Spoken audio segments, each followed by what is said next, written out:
વેમાલી કંપનીમાં કરંટ લાગતા યુવાનનું મોત. પરિવારને ન્યાય અને વળતરની માંગ તેજ.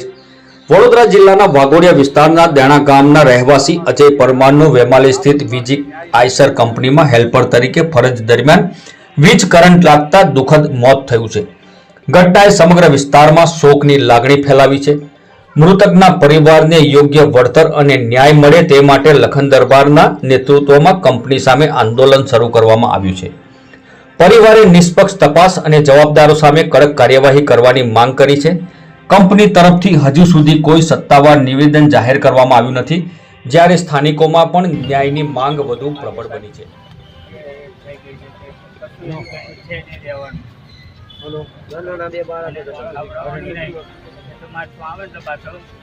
મહિનો રાખવો નહીં, બહુ કરતો હતો. કોઈ આઘાત છે નહીં. એવું કહ્યું કે હાલવા તૈયાર નહીં. પ્રભાતભાઈ મેઘજીભાઈ પરમાર. આ વાઘોડિયા વિધાનસભાના દેના ગામનો માત્ર 30 જ વર્ષનો યુવાન જેનું નામ અજય પરમાર એ વેમાલી વિસ્તારમાં આવેલી વીજી ઓટોમોબાઈલ આઈસર કંપનીમાં નોકરી કરતો હતો. આ નોકરી દરમિયાન કંપનીના માલિક તેમજ અધિકારીઓની ગંભીર બેદરકારીના કારણે એને કરંટ લાગ્યો છે અને કરંટ લાગ્યા પછીનું મૃત્યુ થયું છે.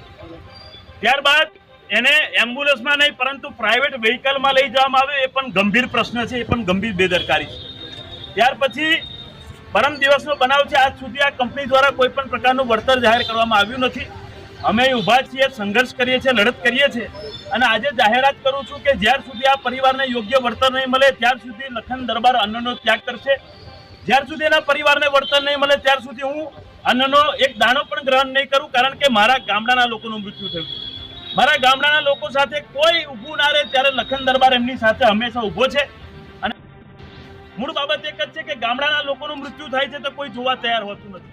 આ લોકો ઘેટા બકરા સમજીને બેઠા છે. અમને ત્યારે એમને ખબર પાડવી છે કે અમે ઘેટા બકરા નથી, અમે પણ માણસ છે ને માણસાઈના ધોરણે તમારે યોગ્ય વળતર જાહેર કરવું.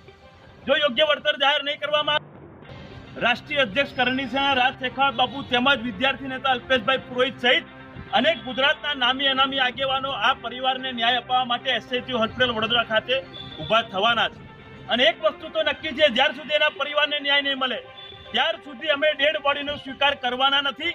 કારણ કે કોઈકનો જીવ ગયો છે, કોઈક દીકરાએ પોતાના બાપને ગુમાવ્યો છે, કોઈ પત્નીએ પોતાના પતિને ગુમાવ્યો છે, કોઈક મા બાપે પોતાના દીકરાને ગુમાવ્યો છે. અમારી સીધી માંગણી છે કે યોગ્ય વળતરની જાહેરાત કરવામાં આવે. યોગ્ય વળતર આપવામાં આવશે તો એનું જીવન ગુજરાન ચાલી શકશે. કારણ કે એના ઘરમાં અત્યારે કોઈ કમાવનારું રહ્યું નથી, ત્યારે એના પરિવારને સાથ અને સહકાર આપવા માટે ઊભા છે ને યોગ્ય વળતર